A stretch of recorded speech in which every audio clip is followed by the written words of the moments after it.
उस समय उपलब्ध 27वें दिन के कुछ नेताओं से सलाह लेने के बाद यूरोपीय संघ के अध्यक्ष ने 4 अगस्त 1914 को लिखित रूप में जर्मन युद्ध मंत्री को सूचित किया कि सूचीबद्ध 7वें दिन के एडवेंटिस्ट शनिवार को उनके बचाव में काम करेंगे। देश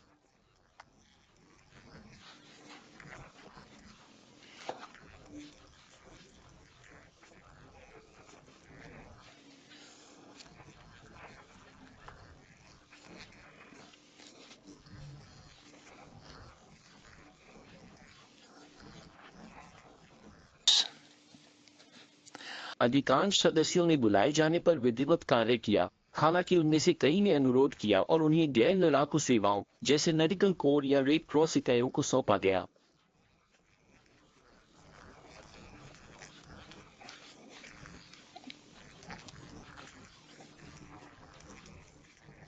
呀， कई लोगों ने खुद को कर्तव्यनिष्ठ आपत्तिकर्ता घोषित किया और कुछ मामलों में ऐसा करने के लिए कठोर व्यवहार का सामना करना पड़ा।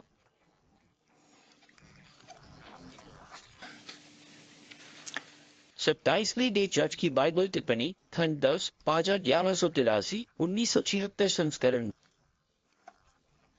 76. यहाँ वे कहते हैं कि एडवेंटिस्टों को इस युद्ध मुद्दे पर तत्काल निर्णय लेना था।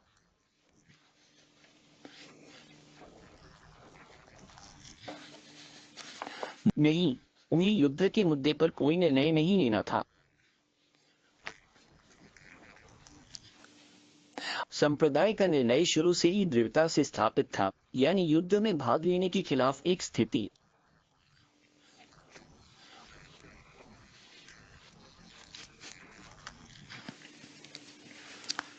बाइबल टिप्पणी के उसी पृष्ठ पर वे निम्नलिखित कहते हैं, हम स्वीकार करते हैं कि जर्मनी में 3 7वें दिन के एडवेंटिस्ट नेताओं ने सैन्य सेवा में 7वें दिन के एडवेंटिस्टों के कर्तव्य के संबंध में एक रुख अपनाया जो आधिकारिक ऐतिहासिक स्थिति के विपरीत था। 1861 से 1865 के अमेरिकी गृह युद्ध के बाद से संप्रदाय द्वारा बनाए रखा गया।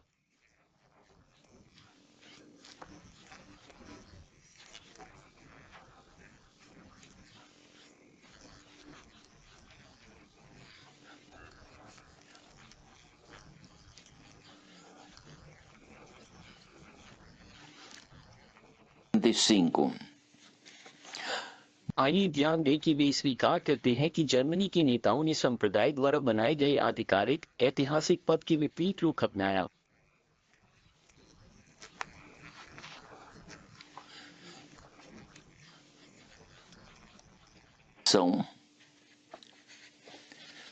लेकिन वे आगे कहते हैं कि उन्होंने आपातकाल के समय में अपनी जिम्मेदारी पर यह रुख अपनाया, ईमानदारी से यह सोचकर कि वे इन परिस्थितियों में अपना सर्वश्रेष्ठ कर रहे हैं।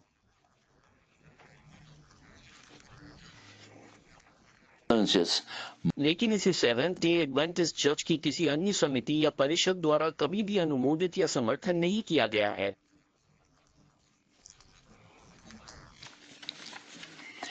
उसी पुस्तक में seventh day Adventist Bible commentary का पृष्ठ 1183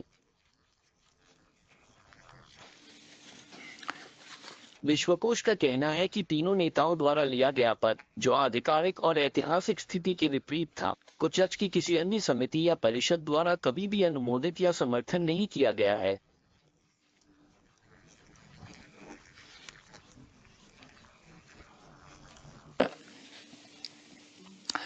ये सच है या नहीं, ये देखने के लिए आइए 27वें आम सम्मेलन के अधिकारियों के कुछ बयानों को उद्धृत करें।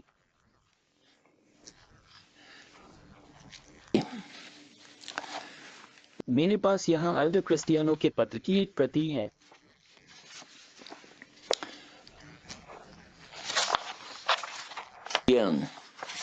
ये बुजुर्ग ईसाई सामान्य सम्मेलन समिति का सदस्य था। उन्होंने जनरल कॉन्फ्रेंस के एक अन्य सदस्य एल्डरनी को लिखा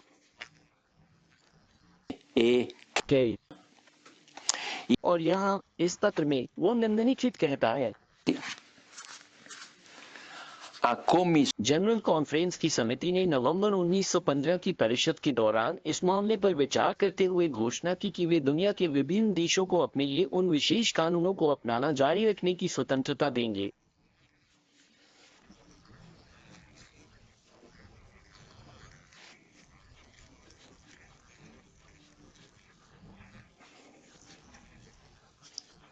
país. सैन्य सेवा और हथियार रखने के मुद्दे पर हम रेनिंग दी सिमा एसोसिएशन के प्रतिनिधि हमारे नेताओं द्वारा रखे गए बाइबल के दृष्टिकोण से पूरी तरह सहमत हैं।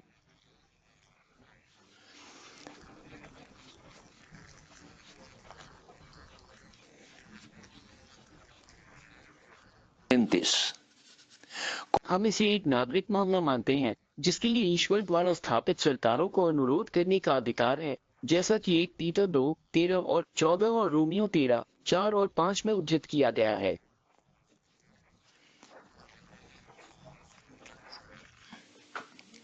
प्रमुख भाइयों से पूछने पर जनरल कॉन्फ्रेंस कमेटी ने नवंबर 1915 ओटोनल काउंसिल में घोषणा की कि उसने दुनिया के विभिन्न देशों को भविष्य में उन विशिष्ट नागरिक कानूनों को अपनाने की आजादी दी है जैसा कि उनके पास अतीत में था।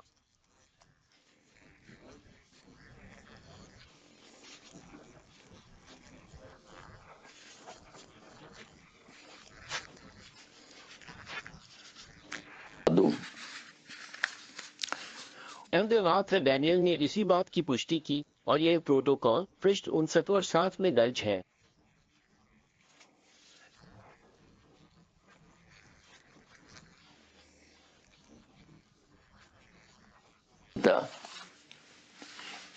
वो निम्नलिखित कहते हैं, जैसे ही यूरोप में युद्ध छिड़ा, हमने उत्तरी अमेरिका में इस विषय का ध्यानपूर्वक अध्ययन किया।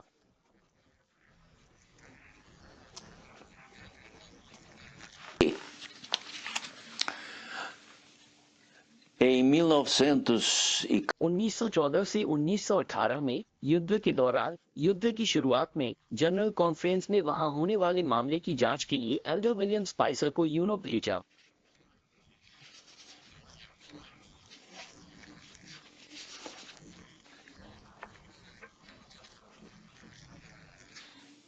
और उन्होंने घटनाओं की जांच की और जब वे मिले तो आयोग की बैठक हुई और एल्डर डैनियल्स कहते हैं कि जैसे ही यूरोप में युद्ध छिड़ गया, हमने उत्तरी अमेरिका में इस मामले का ध्यानपूर्वक अध्ययन किया।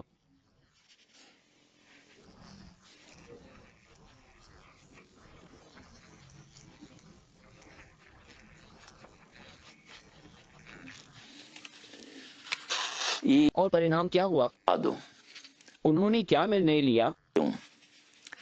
प्रोटोकॉल के पृष्ठ 61 पर यही निम्नलिखित कहा गया है, हमने ये जानते हुए ये संकल्प अपनाया कि प्रत्येक व्यक्ति को अपने विवेक के अनुसार मामले पर कार्य करना चाहिए।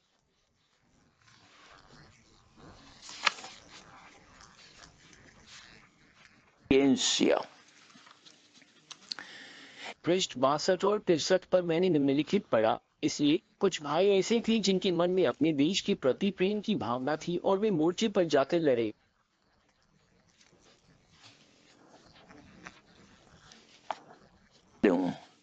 वे इंग्लैंड और फ्रांस पहुंचे, भाइयों में गए और मुझे नहीं पता कि उन्होंने वहां क्या किया, लेकिन उन्होंने सेवा की और युद्ध विराम पर हस्ताक्षर होने पर वापस आ गए।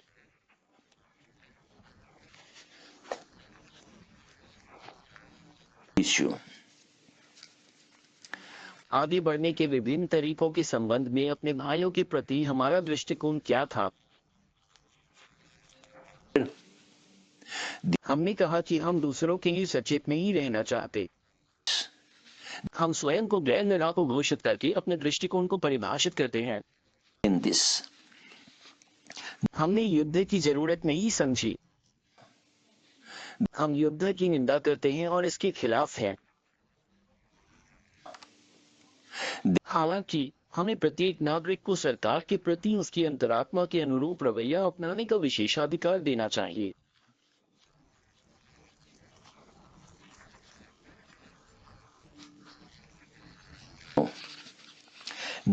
इनमें से किसी भी व्यक्ति को हमारी जब से बाहर नहीं रखा गया था। किसी के साथ ऐसा व्यवहार नहीं किया गया जैसे कि वे ईसाई नहीं थे। हमारे भाइयों ने स्वतंत्रता की भावना, प्रेम, सहिष्णुता और दया की भावना को बनाए रखा।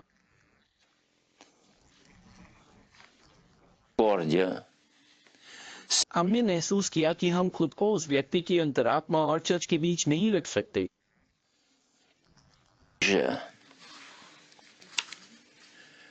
ध्यान दें कि जो लोग मोर्चे पर गए और लड़े, वे इंग्लैंड और फ्रांस पहुंचे, खायों में गए और जब वे युद्ध के बाद लौटे तो वे वफादार सदस्य बने रहे।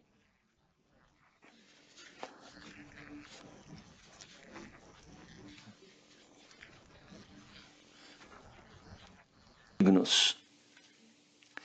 इनमें से किसी भी व्यक्ति को जग से बाहर नहीं किया गया। Outro. एक समय किसे बाहर रखा गया था? जो लोग युद्ध में गए, जैसा कि हमने हनोक राइस के मामले में उल्लेख किया है। Mas लेकिन 1914-18 में जिन लोगों को जज से बाहर रखा गया, वे लोग थे जो परमेश्वर के कानून के प्रति वफादार रहे। चर्च ने अंतरात्मा की स्वतंत्रता प्रदान की ताकि हर कोई अपनी अंतरात्मा की इच्छा के अनुसार कार्य कर सके।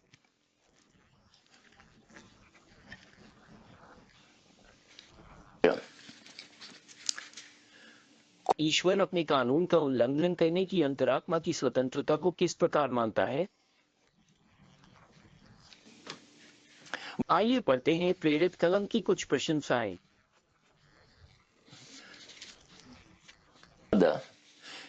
मैंने सबसे पहले पितृसत्ता और पैगंबर पृष्ठ 634 पढ़ा।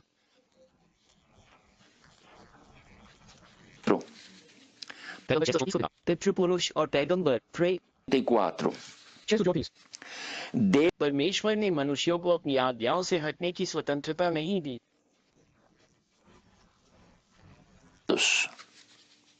यहोवा ने इसराइल से कहा, जो काम तेरी दृष्टि में ठीक है वो न करना, परंतु व्यवस्था विवरण 12, 8 और 28 में जो आज्ञा मैं तुझे देता हूँ उन सबों को मानना।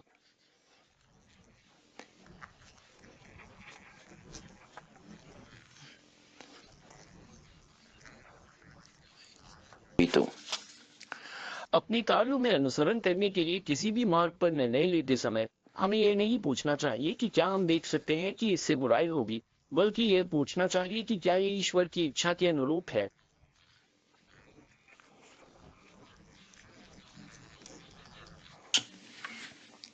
एक रास्ता है जो मनुष्य को सही लगता है, लेकिन उसका अंत मृत्यु का रास्ता है। नीतिवचन 14, 12, कुलपतियों और भविष्यवक्ताओं 634 से उद्धृत। 634। 34. एक अन्य गवाही कहती है, मसीह का सबसे बड़ा प्रवचन पृष्ठ 51 और 52। क्या मनुष्य प्रभु की बातों से हटने और अपने लिए कर्तव्य का मानक स्थापित करने के लिए स्वतंत्र थे?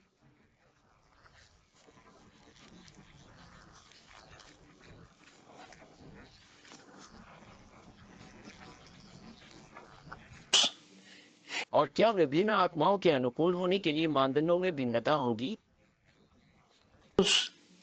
और सरकार परमेश्वर के हाथ से छीन ली जाएगी।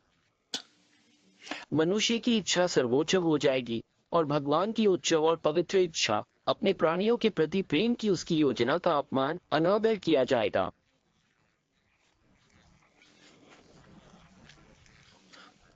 Peitado.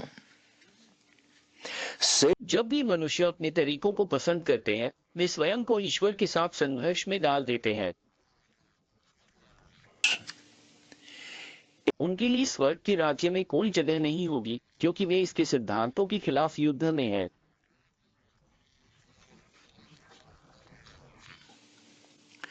परमेश्वर की इच्छा की अवहेलना करके वे स्वयं को परमेश्वर और मनुष्य के शत्रु शैतान के पक्ष में रख रहे हैं। मसीह का महानतम भाषण पृष्ठ 51 और 52। 2. युद्ध के दौरान सेवंथ डे एडवेंटिस्ट चर्च ने विवेक की स्वतंत्रता दी और न केवल स्वतंत्रता दी, बल्कि अधिकारियों को युद्ध में भाग लेने का आदेश दिया।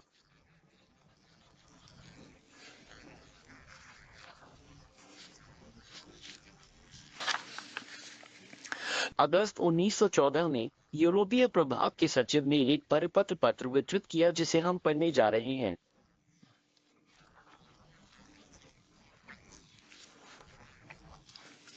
और यहाँ अल्दर गेविया के परिपत्र पत्र की एक मूल फोटोकॉपी है।